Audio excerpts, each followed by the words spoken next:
Pierre, pourquoi?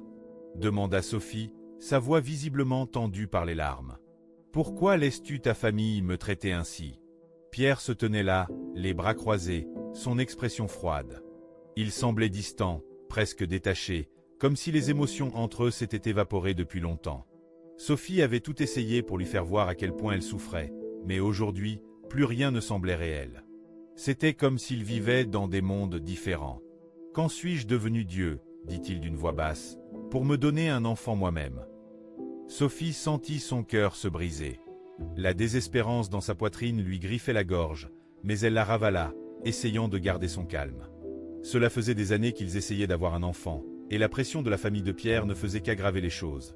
Les murmures constants, les regards jugateurs, les questions bien intentionnées mais intrusives. Elle ne pouvait jamais y échapper. Mais ce qui la blessait le plus, c'était l'indifférence de Pierre. « C'est ton problème, femme, » dit-il avec dédain, agitant la main comme si elle n'était rien d'autre qu'un désagrément. « Et pour ton information, j'en ai assez de tout ça, et je veux divorcer. » L'esprit de Sophie devint engourdi un instant. Divorce? Était-il vraiment arrivé à ce point? Elle ne comprenait pas comment les choses avaient pu dégénérer autant. L'homme qu'elle avait autrefois aimé, celui qu'elle pensait être à ses côtés pour tout traverser, lui tournait maintenant le dos.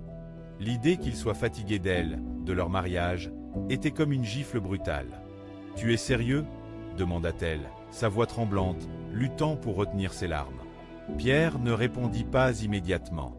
Il la fixa simplement, le poids de ses mots flottant dans l'air. Pendant un bref instant, Sophie chercha sur son visage un signe d'hésitation, quelque chose qui lui dirait que c'était une mauvaise blague cruelle, mais il n'y avait rien. Ses yeux étaient froids, sa mâchoire crispée. « Oui, » dit-il enfin, sa voix définitive, dépourvue d'émotion. « Je ne peux plus faire ça. J'ai besoin d'une issue. » Sophie eut l'impression que le sol sous ses pieds s'effondrait. L'idée d'un divorce après tout ce qu'ils avaient traversé semblait irréelle. Elle ouvrit la bouche pour parler, mais les mots ne vinrent pas. Au lieu de cela, elle se détourna, essayant de se stabiliser. Le poids de ses paroles l'écrasait, et elle avait l'impression d'étouffer dans le silence entre eux. Ce n'était pas censé se passer ainsi. Ils avaient construit une vie ensemble, des rêves partagés, des promesses faites. Mais à cet instant, elle réalisa que ces promesses avaient été brisées, fracassées par un homme qui ne se souciait plus, qui avait abandonné leur histoire commune. Pierre se tourna pour partir, mais Sophie l'arrêta. « Nous n'avons pas tout essayé, s'il te plaît, Pierre. Et il n'y a rien qui cloche chez moi, » supplia-t-elle, sa voix à peine audible. Pierre ne se retourna même pas. « Je m'en fiche maintenant, et je ne vais rien essayer d'autre avec toi. Tu n'es pas une femme, et je regrette d'avoir dépensé mon argent durement gagné pour épouser un homme comme moi. » Sur ces mots, il sortit, laissant Sophie au milieu de la pièce, le cœur en morceaux. Le poids de ses paroles résonnait dans son esprit. Sophie s'effondra sur le canapé, laissant ses larmes couler librement. Elle ressentait le poids de tout cela peser sur elle, le vide écrasant laissé par les mots de Pierre. Elle leva la tête, fixant le plafond, ses yeux rougis cherchant quelque chose qu'elle ne pouvait plus trouver, des réponses, ou même la paix. « Où tout cela a-t-il mal tourné ?» murmura-t-elle dans le silence de la pièce, sa voix tremblante sous le poids de son incrédulité. Elle l'avait aimé de tout son être, lui avait fait confiance, et avait cru, malgré tout, qu'ils pourraient surmonter ensemble les épreuves. Mais maintenant, il ne restait qu'un sentiment d'abandon, une trahison si profonde qu'elle semblait impossible à fuir. Elle n'était pas prête pour une vie sans Pierre, l'idée même ressemblait à une montagne insurmontable, trop haute à gravir. Mais plus encore, Pierre et sa famille avaient réussi à la réduire à néant, à une femme qui n'était pas assez. Les comparaisons incessantes, le mépris, les accusations qu'elle ne pouvait pas lui donner ce qu'il voulait, un enfant devenu le symbole de son échec. Son cœur se serra alors que les souvenirs affluaient. Étaient-ce les visites impromptues constantes de la famille de Pierre? La façon dont ils débarquaient chez elle sans prévenir, leur arrivée étant une demande silencieuse d'hospitalité?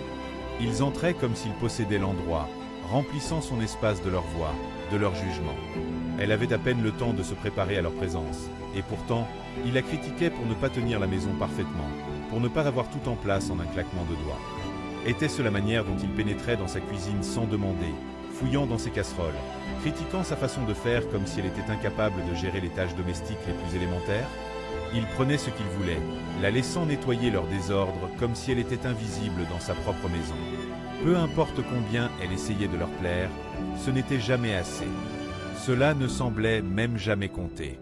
Mais ce n'était pas seulement les visites impromptues ou les intrusions dans son foyer qui la blessaient. C'étaient les mots cruels qu'ils utilisaient contre elle. Stérile, l'appelait-il, comme si sa valeur en tant que femme était liée à sa capacité à enfanter, comme si elle n'était plus une personne mais un échec. Et pire encore, il y avait les murmures, les moqueries, la manière dont il la traitait d'homme déguisé en femme. Leurs mots blessants visaient à détruire son estime de soi, à la faire se sentir moins qu'humaine. Cela continuait encore et encore, les remarques cinglantes, les regards jugeurs, les comparaisons incessantes avec d'autres femmes qui avaient pu donner à Pierre ce qu'elle ne pouvait pas. Et à la fin, ce n'était pas seulement la tension physique d'essayer de concevoir les rendez-vous constants chez le médecin, les tests, mais le fardeau émotionnel, le sentiment d'être toujours observée, scrutée, qu'elle ne pourrait jamais être à la hauteur des attentes d'une famille qui ne lui avait jamais accordé le bénéfice du doute. Les mains de Sophie tremblaient alors qu'elle essuyait ses larmes, mais elle n'avait plus l'énergie de bouger. Elle se sentait vide, comme une coquille creuse coincée dans une vie qu'elle ne reconnaissait plus. Elle l'avait tellement aimée, mais maintenant, elle n'était même plus sûre de s'aimer elle-même. Pourtant, Sophie se leva, refusant de croire que Pierre pensait vraiment au divorce. Elle ne pouvait pas l'imaginer. Sûrement, ce n'était qu'une autre de leurs disputes enflammées, un conflit qui finirait par s'apaiser avec le temps. Elle se mit à faire les tâches ménagères mécaniquement, essayant de chasser les mots de Pierre de son esprit, se convainquant que cela aussi passerait. Les tâches banales étaient familières, un petit réconfort dans un monde soudain devenu trop imprévisible. Mais au fond d'elle, son cœur battait la chamade, incertain entre espérer ou se préparer à l'inévitable. Le soir, alors que le soleil se couchait, elle entendit la porte d'entrée grincer. Son cœur bondit dans sa poitrine. Elle se précipita vers la porte, l'esprit embrouillé par un mélange d'anticipation et de peur. Peut-être Pierre était-il revenu pour s'excuser. Peut-être y avait-il une chance de réparer les choses. Elle ouvrit la porte, un sourire commençant à se dessiner sur ses lèvres, mais la vue qui l'accueillit brisa instantanément tout espoir. Là se tenait Pierre, tenant fermement la main d'une femme que Sophie ne reconnaissait pas. Son estomac se noua. Le sourire sur le visage de Sophie se figea, remplacé par une torsion esséurante de confusion et d'incrédulité. « Dégage de mon chemin, femme !»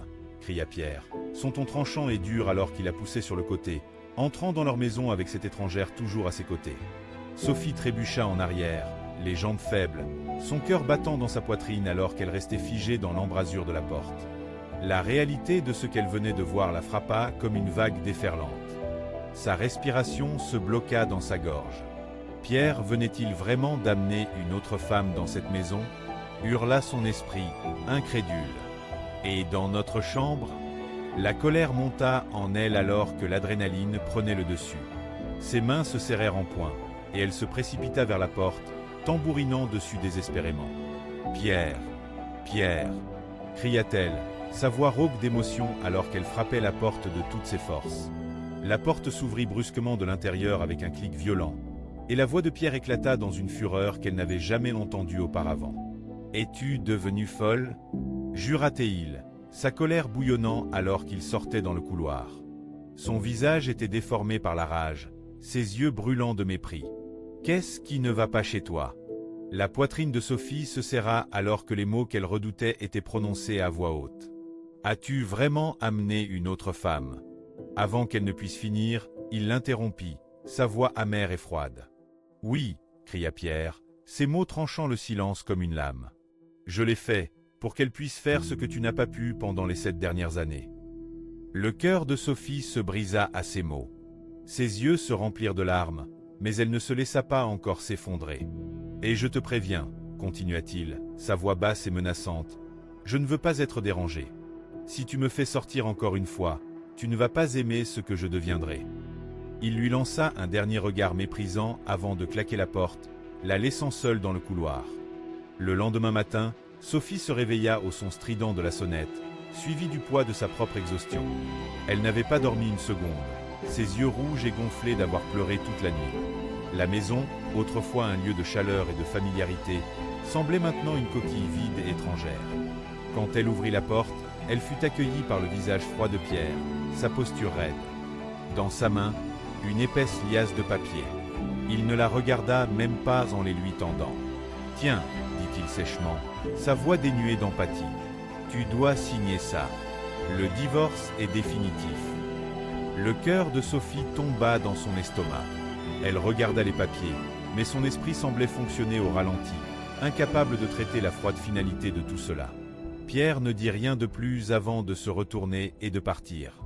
Sa nouvelle partenaire, celle qui remplaçait Sophie, l'attendait près de la voiture, un sourire satisfait sur le visage.